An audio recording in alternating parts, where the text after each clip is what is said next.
Hello and welcome to the Plant Paradigm Podcast, where we have inspiring conversations with amazing people from all around the world and look for ways to create a clean, green, and sustainable future for us, the planet, and all beings.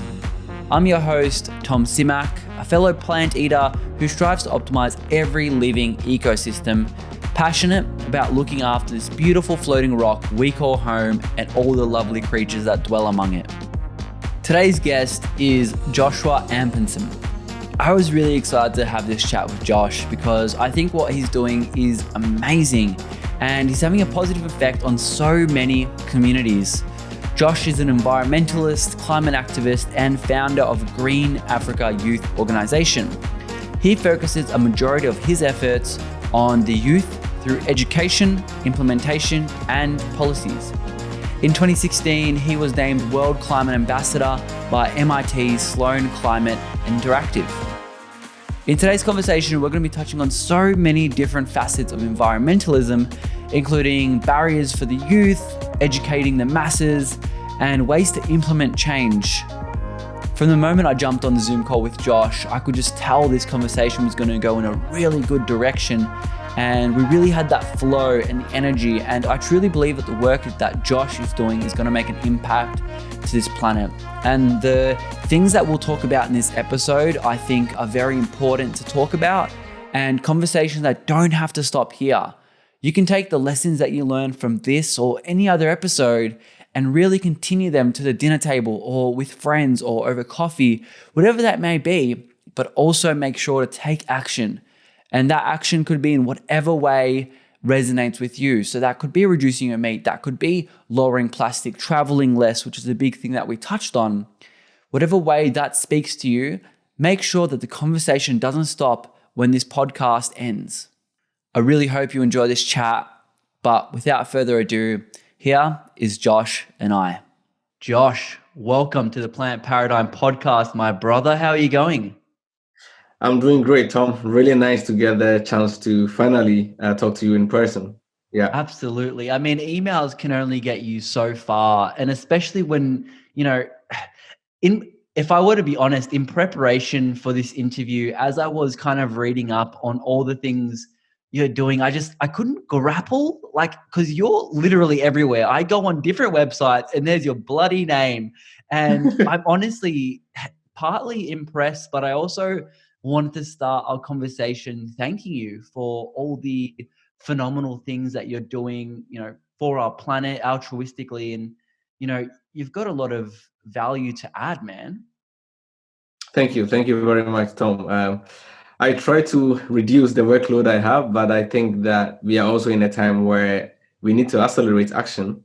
And hence, it makes it very difficult to say no when there's a sort of engagement that really advances the work that needs to go into getting institutions and stakeholders and general public to understand how urgent the climate crisis is and sort of the thinking that goes into that and how to get everyone to be involved. So that keeps making it more difficult for me because then I get myself involved in so many different things. Oh, for sure. And, the bad part, I guess, but a good part in a way is you have to pick up slack for a lot of people. Let's be honest, of all the 8 billion people on the planet right now, you're working this one, Joshua Amponsem is working for 1,000 people, considering how far back we are from where we realistically have to be for our planet not to kill us. Exactly.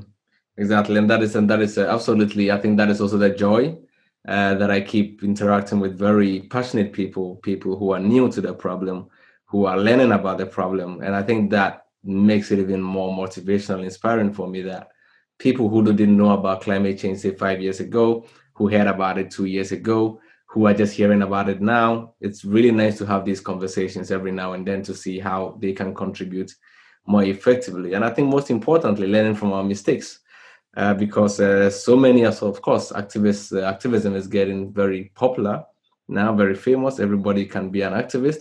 And I think part of that is identifying where you get the most results and the most traction, and not just being an activist for an activist's sake. Yeah. Well, what's so fascinating? I remember when I first learned about the condition of climate change. I'm still kind of learning the absolute gravity of how bad the situation is because as far as I know, is bad. Like you see the melting ice caps and you hear about the deforestation, all this kind of stuff. But, I'm in a city. I don't see the melting ice caps. So there's still like a disconnect. So even though I'm in the world and I'm talking to people like you, a lot of people, even though they're conscious about climate change, I think don't really understand how powerful it is and how active it really is. Like what things do you see in the do you see much in the environment of how climate's actually affecting the population? I mean, Tom, I'm going to be honest here. It's climate change is still an abstract for many people, and it's also a very present reality of a huge population as well. And I think that makes it very difficult in terms of how we approach it and how much it's taking us to really get to where we are. I mean, we've known that it's become a political conversation more than a scientific conversation. It's becoming more or less preference of political systems than saying that, look, we have a crisis at hand and we need to deal with it. And I think that is because, as you said, melting ice sheets in Antarctica. Okay, why do I care about that if I'm sitting on some desert somewhere when I have no water? Yes, they should melt and probably they get to me pretty quick. So that is a different perspective for someone who doesn't have sort of a deeper knowledge into it, who doesn't really understand the science of it, and just hear these phrases coming up here and there. If we talk about cyclones, oh yeah, it's really sad that there are cyclones happening and people are dying. But I mean, if I sit in the UK, or if I sit in some parts of Europe and I've never experienced a cyclone before, it's sad. But I mean, what should I do, right? It's like, okay, maybe the government should build some hurricane-proof building codes and develop their infrastructure so that they are proof to these disasters. But don't look at me like I'm responsible. And I think these things make it very difficult. It's not something that we have it in equal measure, and hence there's always going to be this conversation of you did that, I did this, you have to do this, you have to do that, because we're experiencing it in different fractions. And I think that is the biggest challenge we have when it comes to climate change and biodiversity loss and all that. And we have to push the conversation towards seeing everything as a shared responsibility and seeing everything as a shared home. And I think it's easy to talk about the shared home, but the shared responsibility it's not very easy to advance those conversations. Oh, well, no, because, you've got these nations like Nepal that are contributing like 0.25%.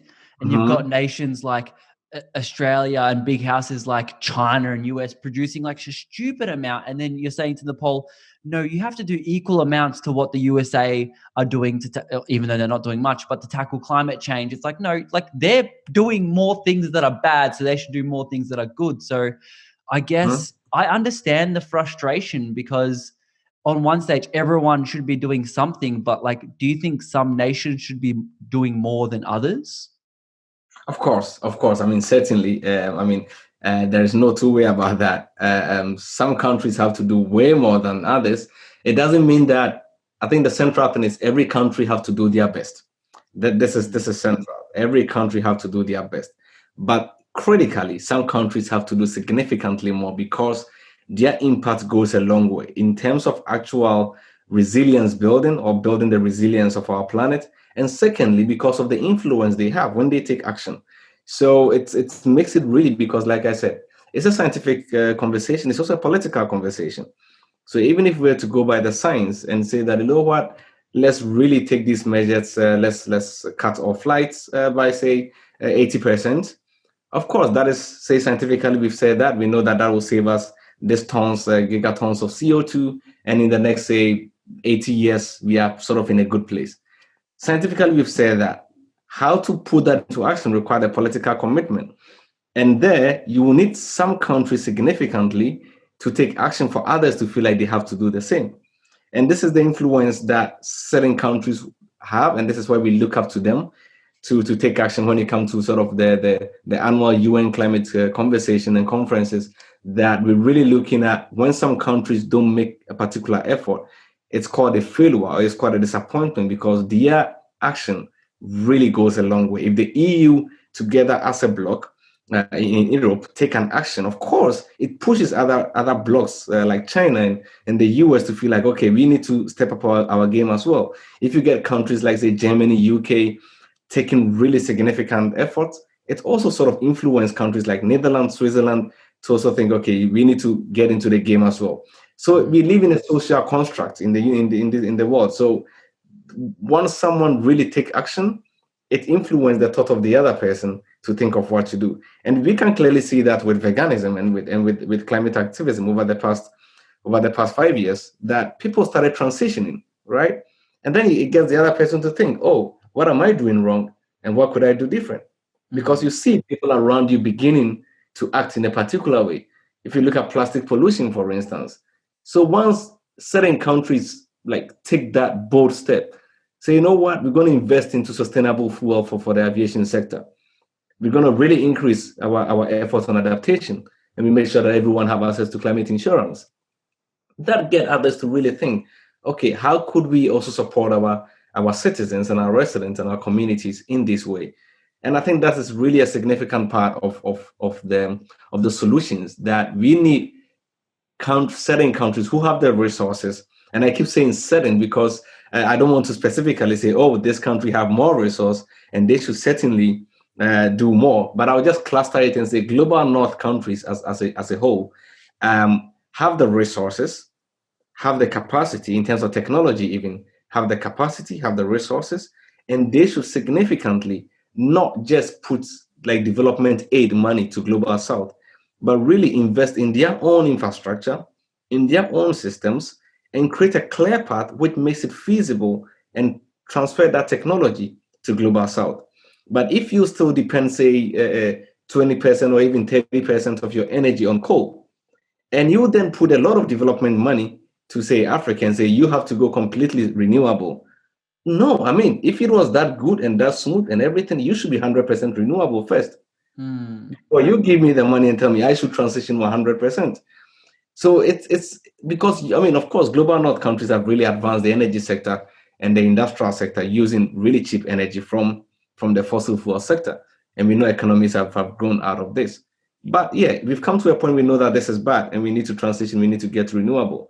So instead of just offering development money and say, do this, do that, really strengthen that system in your countries first. Let's get the most efficient, most effective way of doing that and transfer that technology that it can be replicated. Yeah.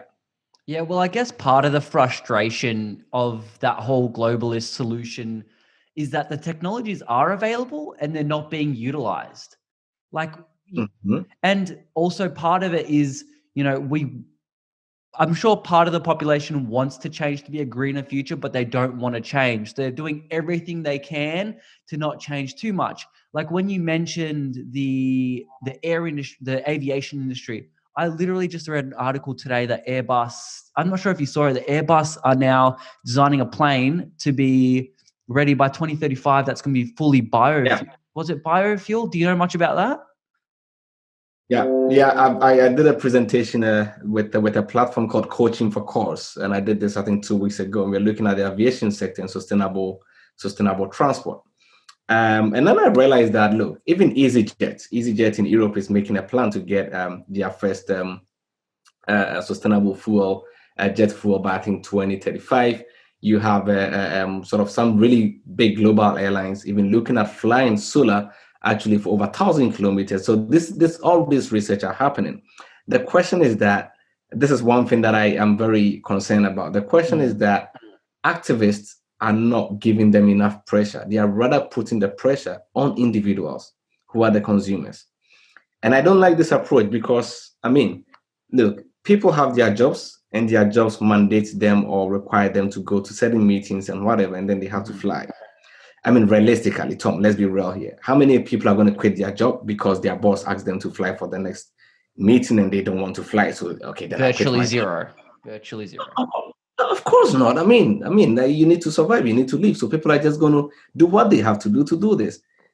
The thing is, and also, even looking at governments, how much investment is going into this sector? How much tax waivers are being given to other modes of transport compared to the aviation sector? So clearly, we could channel a lot of activism to pull these dates of 2035, 2040, 2050. We can pull all those dates closer. Why are they targeting 2050? Because they have the luxury to target 2050. Why are they targeting 2035? Why not 2025? And I think this is where our voice should go to, that they get enough resources, enough funding, enough investment to develop that sector, to provide the solutions, because they are there. But the pressure is rather being put on individuals and flight shaming and calling people all sort of names because of their limited choices in some contexts. Of course, not all the case, but in some contexts, you have limited choices, and this is your mode of transport. So really, I've seen those solutions. They are not much talking about. They are not much mainstream. And I think activists should really target these stakeholders and push them to deliver these solutions faster. Oh, yeah. I think, thank you for bringing that up, because I think it's a common misconception that, as much power as individuals have, more manufacturers and more industries should be held accountable to the actual products that they have in the market. It's like the whole concept of a circular economy. If you're a plastic bottle company, you're responsible for the rubbish of that as much as you are the production and the selling of that product. And I think that's a really powerful perspective to have, but it also will do so much better than, potentially shoving down political ideologies into someone else's throat that might not want to hear it. Instead, put it in a place where a company will receive it, and eventually in greater numbers. Power's in the numbers, isn't it? Exactly. And like you said, there is power. We have the purchasing power. We have the power of want, that what we want sort of influence the market and what comes on the market. This is certainly true. But let's use COVID as an example. If policymakers say, you know what, you close your shop at 5 p.m., this is it. Mm-hmm. It functions, it works, it goes a long way than people individually choosing not to shop after 5 p.m. If we say there is a lockdown and you wear your mask because we want to protect our citizens, so you wear your mask, this is the rule. Of course, not everyone will do that and people get tickets and fine and all that. But you get majority of people doing this in one day.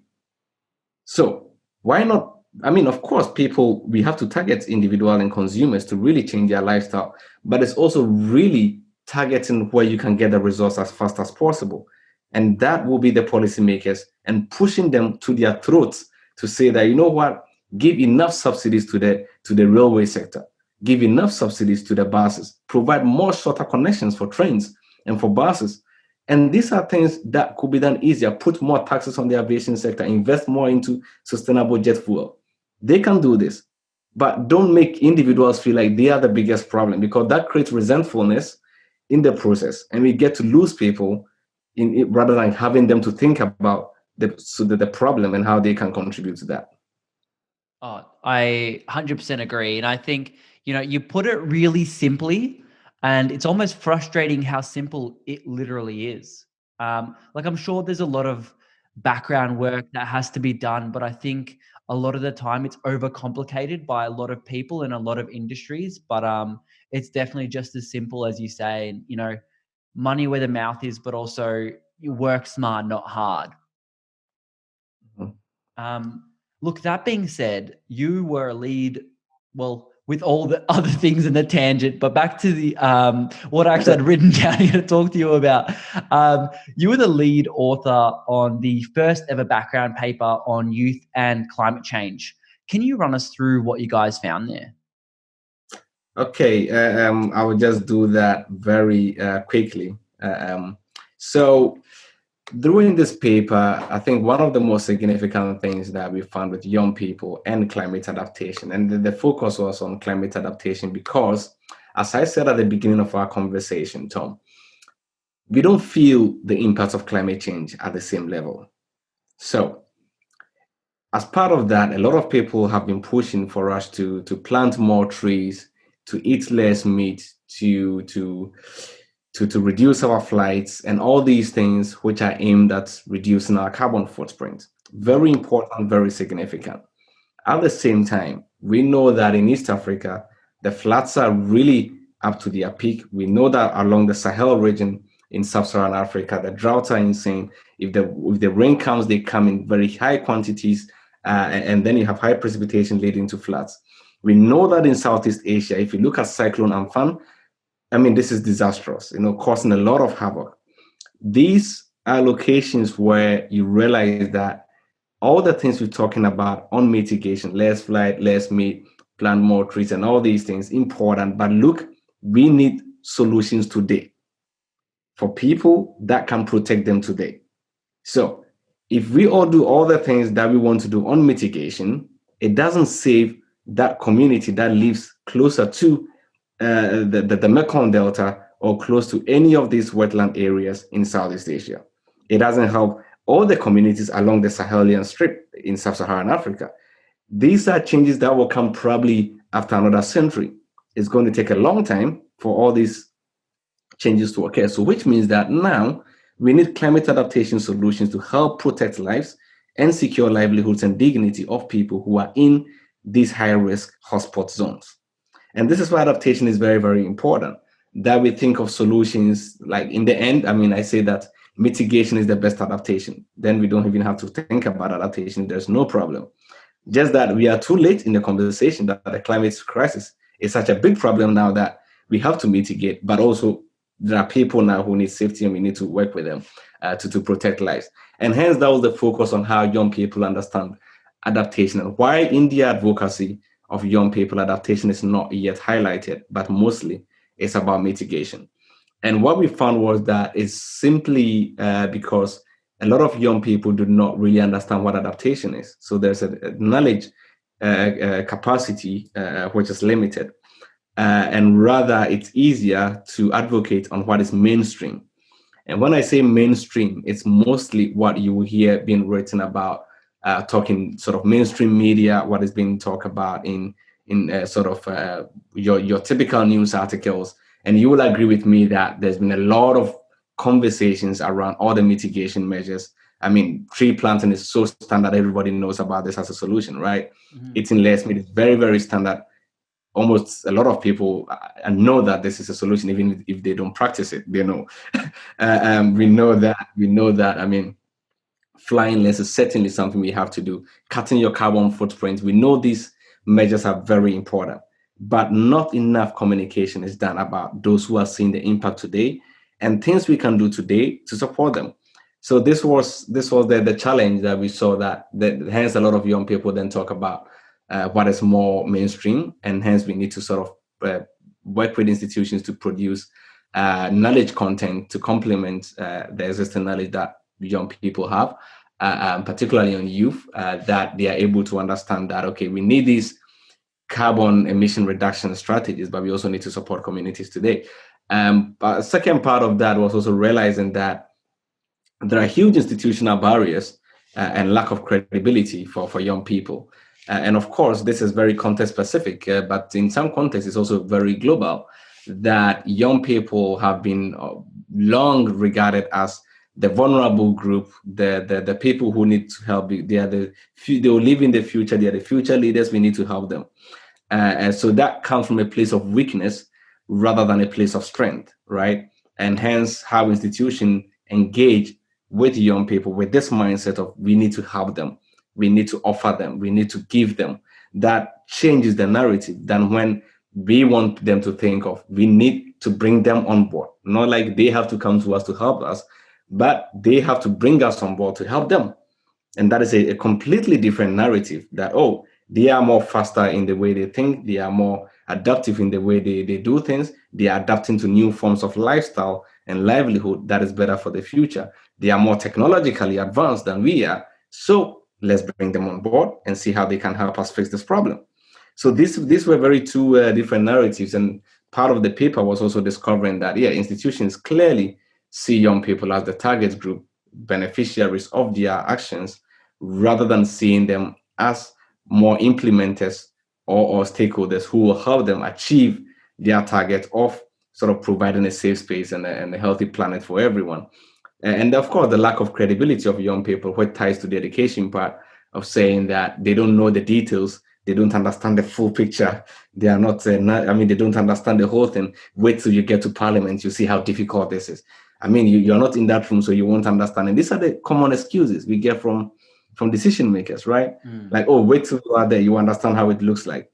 Wait till you don't understand the full picture yet. And I think these things are, of course, we don't understand the full picture, true. But if you want us to understand the full picture, then let us understand the full picture. Create a system that allows that. And that is to say that we need an institutional framework that really build the capacity of young people to see the broader picture of this climate crisis debate and see how they can support on that. But if you keep us out of the politics and you put us on the edge of advocacy alone, on the edge of being beneficiaries of your framework and your policies, then of course we don't understand the full picture, then we can't help you. And then we will keep complaining.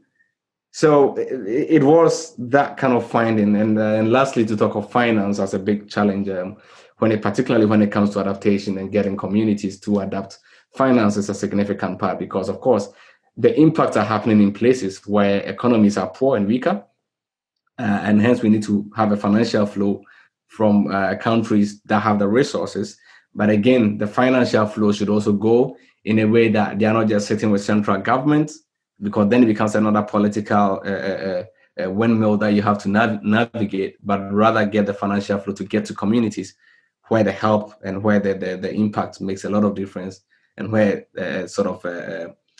you need to help people immediately and as soon as possible because the next flood or the next drought is coming up. So there is sort of a long explanation, but these were really key takeaways from this paper.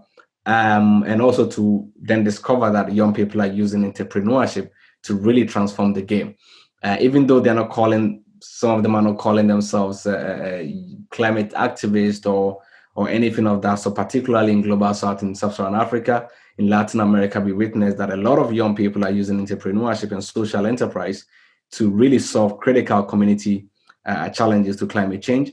But they don't even regard themselves as activists, right? They don't even engage in this conversation, but they are really the ones on the ground actually saving communities from the next flood and the next droughts.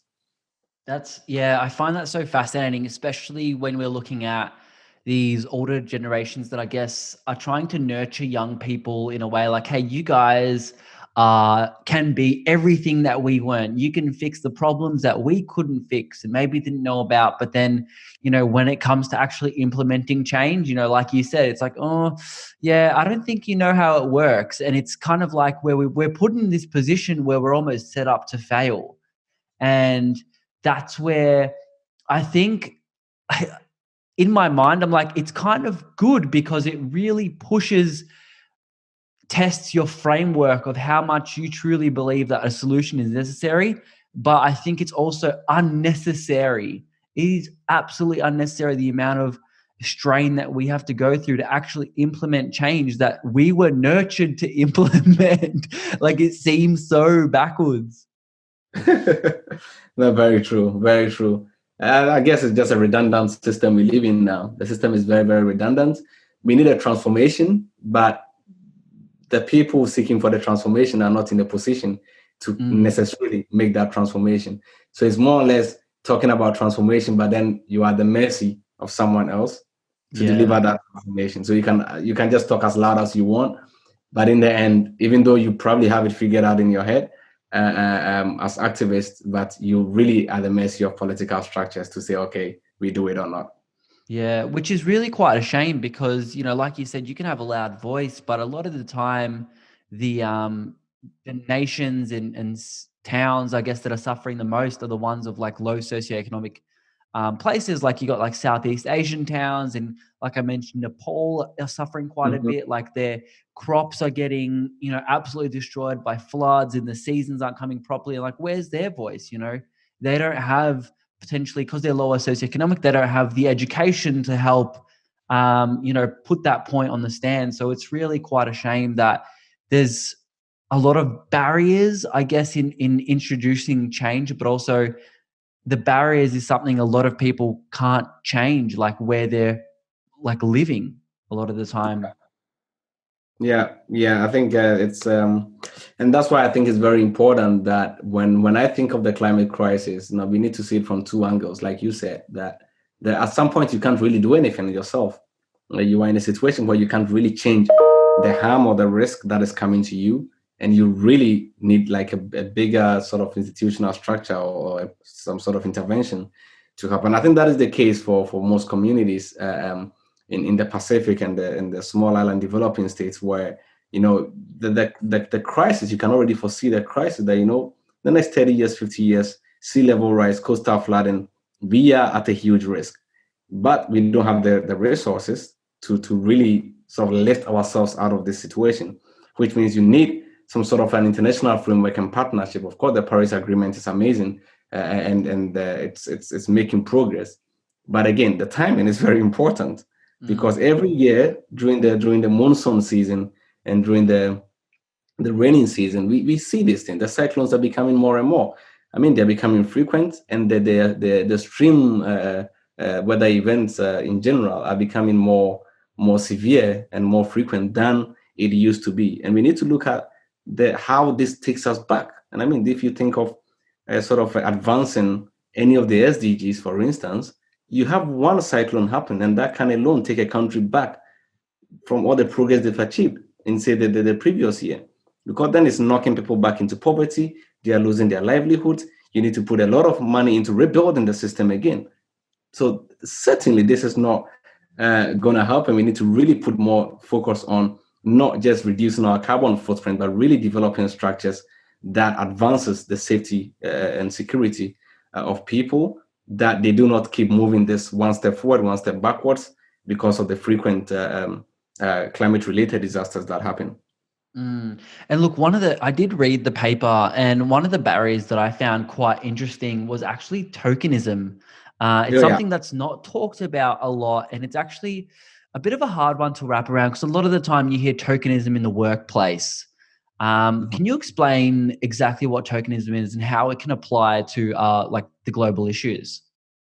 I think tokenism in this context is just using I say that using someone as props for an event or for an activity. So we bring you in, we give you the attention you need, but in the end, you are not achieving anything that you really want to achieve. So and I'll give you an example. If a government say that, we hold a youth consultation to see how we can plan or develop our climate action plan for the next 10 years. That idea itself is brilliant. It's perfect. The tokenism part is if they already know that, look, let's just give the young people some space. If not, they're just going to make noise and they are striking and they're doing all this. So yeah, let's create a space. They're asking for it. Let's bring them in, allow them to talk, allow them to do all that. And then we can see what happens next. So they create an event, invite a lot of young people coming in. So young people go in with an expectation of they are going to influence a climate action plan over the next 10 years. From the institution point of view, they are doing this just to take the box and say that we engage the youth in this strategy. At the end, the policy or whatever is being developed does not reflect anything that young people said, or any of the priorities that young people really put forward for this plan. And this is simply because of the other things I mentioned, because they just regard them as not knowledgeable enough. They don't have any credibility. What is their background to contribute to this conversation? But because there's a societal demand to engage young people, we engage young people. And you see there is a lot of events. You invite a youth speaker, they come in and they've already given them bullet points on what to say, which means that the young person coming on board is not really talking from the youth perspective anymore, because the person has been given notes from the institution who is organizing the event to say what they want the person to say. And if you really trust young people enough, then just allow the person to come and just speak their mind and their thoughts and their feeling of the topic at hand. And the same tokenism applies to having these dialogues, which is just having one high-level person with a group of young people just to interact for some 30 minutes, knowing clearly that anything they said is not going into any proper plan or getting into implementation. So most of the conversation, and let me use Greta Thunberg as an example. Greta has been all over the place. I mean, everywhere when it comes to the climate agenda. and making sure that people listen and people prioritize the climate crisis. How many of the things she has said, which has been agreed to by political leaders, by institutions, have been implemented? But anytime she speaks and anytime she gets a platform, everybody sympathizes with her. So for me, this is the core of tokenism, that we give you the space for you to express yourself, for you to talk, to do well, whatever, but the core of your message is still disregarded. And the question is, how do we get past that, right? How do we get past having young people really talk about their fears, their aspirations, having presidents, CEOs of multinationals? I certainly agree. That was a wonderful speech. Clap for the person, nod and do everything, do social media posts, whatever. In the end, they just go home and nothing happens. That is tokenism. Look, and let's be real, Greta's pissed off about that.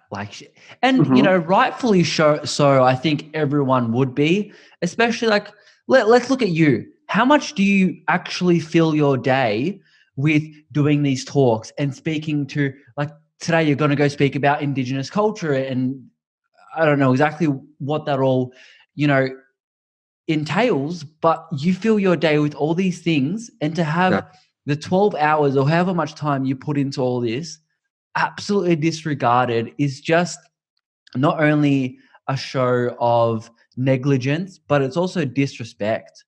And getting past that stage of tokenism is going to be one hell of a mission. I mean, it's certainly one hell of a mission, as you put it. I mean, I'll just give an overview of what I've realized and what I've been doing. So I've realized that this is how the system is. The system is redundant. There's more attraction to engage with young people, but not necessarily implement what they do. And like you said, I fill a lot of my day with a bunch of activities to advance conversation on solutions to climate change. And most of my work has to do with putting young people at the heart of that. And knowing that most institutions do not really understand the core of this work, but rather just want to say that we are engaging with young people and we are listening to young people. It's almost like sexy. It's like this new sexy. Yeah, I totally get it. It's like a fashion, It's like, oh yeah, we are trendy. We are holding our youth parliamentary, whatever. We are holding our youth units, blah, blah, blah. But in the end, the message young people are delivering doesn't get implemented. So what I'm doing is rather sort of targeting both sides, targeting institutions and make sure that I follow up myself with the institution to make sure that whatever thing we talked about is getting done.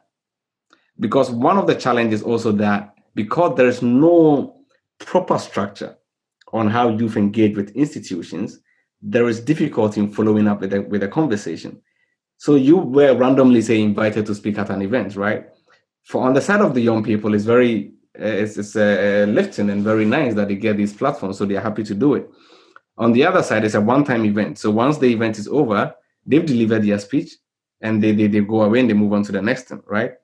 The institution that maybe they take their notes, they don't implement it, but no one is giving them pressure to do what they listen on that day. So one of the tasks is also to get young people to really follow up on their statements and their conversations with institutions and make sure that is getting done. So putting that pressure on them to say, look, 3 months ago, we had this meeting. These were the outcomes. Where are you with that? How far is that? 6 months, you follow up again. 9 months, you follow up again. At the end of the year, guys, what is happening with that plan? And I think this get institutions to really think about, okay, we need to put our money where our mouth is, or put our resources where our mouth is, and do what we said we're going to do. Because the challenge is, the structures we have today are not meant to respond to young people. They rather react to young people. So they react when there's a strike. They react when there's a protest. They react to the activities that are happening, but they are not mandated. They are not going to lose their job if they don't hold like a youth town hall meeting. They're not going to lose their job if they don't consult with young people on the next policy, right? It's not part of any job description to anyone. So they are at their comfort. And until we have an institutional framework and a structure that allows to say that if you're going to, I was developing a paper last 2 days ago about urban planning and how we want to have green urban spaces. And I realized that, look, if you want to plan your city in the next 50 years, and you sit with the current leaders of a city, the mayors and whoever, and you plan the city 50 years, know that you will not be the ones living in that city anymore. It will be people who are like 10 years today, 15 years, teenagers, adolescents today, who will be living in that city. So at least there should be a structure where you have a process of consulting with these young people to think and sort of ascertain their aspiration for how their future would want to look like and what their priorities are. So until we have structures like this, that really bring in the voices of youth and children at the planning stages of conversations, and rather see, oh, we do it for them. And we deliver a good future for them without them part of it. No, you're not doing that. So that becomes really, and so until we have that, young people really have to do a lot of follow-ups and push institutions to follow up on the things they commit to. Like it kind of seems like the underlying theme is that there needs to be a completely new resurgence or uphaul of a new system. And that's a pain in the ass, because that's going to be really hard to get yet again, because, no sane nation is going to give up their seat to the current 10-year-olds of the world. But, I think consulting is important because, a lot of bright minds are the younger ones. Like you see like 10, 15-year-olds now, like talking about climate environmentalism like scientists. And it blows my mind seeing some of these videos online. Yeah, I think because of access to information, of course, we have more access to information Yes. now. So we are able to quickly read and ascertain, at least get a summary of it and be able to advocate. And I think that is something that the sort of older generations tend to say, oh, do you have a master's degree? What is your level of academic background to this topic? But we don't live in that world necessarily anymore. Look, on the tail end, because I know you've got a bunch of other things you're going to do today. Look, is there anything that you want to leave us with in terms of Joshua wisdom that we maybe didn't get to touch on that you really want to drive home? The platform is yours, my friend. Thank you very much, Tom. I have a lot of things on my mind, so it's very difficult to pick one central thing. But I wouldn't want to go far from what we've been talking about. I think what I would say is that if you listening to this podcast and you have the capacity in any means to really prioritize climate action, my two recommendations will be target both individuals and policymakers. Don't just make it one-way activism or one-way climate action where you put pressure on just, say, governments and industry and leave the individual consumers out, or just consumers and leaving out the industry. Target both sides, because we need both to really think about how they do things. And if you just target people as consumers, my fear is that people become resentful because they feel incapacitated to do anything. And yet there's a societal pressure that they have to live a particular lifestyle which they are not able to. So target it from both sides. And then one thing I will say again is that really acknowledge that what the changes we need now are not necessarily all the hardcore changes of, say, I mean, they are still very important. Planting 1 trillion trees and other things, cutting flight, eating less meat, all these things are important. But I think one central thing which we really need to realize is the shared responsibility, and understand that every context requires a particular way of a solution. So one solution will not fit everyone. One solution will not fit all contexts, but instead we need to understand that do your best in your context. So if you're thinking of carbon emission reduction, if you're thinking of adaptation, if you're thinking of biodiversity laws, know that the solution that works in, say, Australia will not work in Nepal. And the solution that works in Nepal will probably not work in, say, in New York, or in the US. So let's not really just throw solutions to people like they just do it, but really understand that cultures differ, contexts differ, priorities and needs of people differs. And once we understand this, let's adapt solutions. We have solutions, they are applicable. As Tom, you said before, the solutions are there, we are not just using it effectively. And this is because we want to lift a solution from Europe and just drop it in Africa and expect it to work. but this is not how it's going to be. So we need to adapt solutions, and we need to really accelerate action as early as possible by understanding that it's a shared responsibility. Europe cannot do it alone. Africa is not going to do it alone. We all need to do it, and we all need to do our best. Very, very well said and very well spoken. Thank you so much for that. Look, once again, on behalf of the Plant Paradigm community, thank you so much for sticking up for planet Earth and doing all the lovely things that you're doing. And look, we didn't even get a chance to talk about Green Africa Youth Organization that you run. And a lot of, there's so many things we actually didn't get on. Like, to give context, I literally have a list of topics that I'd love to pick Josh's brain on, but I think we did 2. So look, I think what we can do is to find another time, because I'd be very interested in talking, particularly like when I was talking, as I said, as my final words, I'm very interested in talking about context-specific solutions and context-specific measures and things that can be done, because at a global level, things get a bit fuzzy. So maybe one day we can just take time to talk about sub-Saharan Africa, particularly about Ghana. And I think that would be very interesting as well. Yeah. Absolutely. Well, look, my plan is in my head that when this episode comes out, I'm literally going to contact you to schedule round 2 so we can spread some more awareness. But look, again, thank you so much for coming on, Josh. Really appreciate your time, and have a good day, my friend. Thank you, Tom. Have a good time. And from me to you, you are doing fantastic work. I mean, this is fabulous, because I see that with the digital world, people are listening more to podcasts and want to have enriching and nourishing conversations. And I think that having podcasts like yours at the Plant Paradigm is very, very important. That if you sit on your bike and you're cycling somewhere, sit in the train, you have a leisure time, you can listen to conversations like this, sort of have it at the back of your head to guide your life. So really, thanks a lot for what you do, and I wish you and the team all the best. Thanks, brother. Hi there. Welcome to the end of the episode. Thank you once again to Josh for coming on and sharing your abundance of knowledge. There's some really powerful stuff we touched on, and if you want to see or hear more, hit him up. All the links to connect with him are in the show notes. What did you think of this conversation? Join us and join the chat on Instagram at plant.paradigm or on Twitter at Plant Paradigm. All the links to find us everywhere that we are in the show notes as well. If you felt like this conversation was valuable, please share it with a friend and consider leaving a review. It really helps us a lot and helps us raise on the chart so more people get access to this type of information. But that is all from me. I'll see you next time. Stay happy, eat plants. Peace.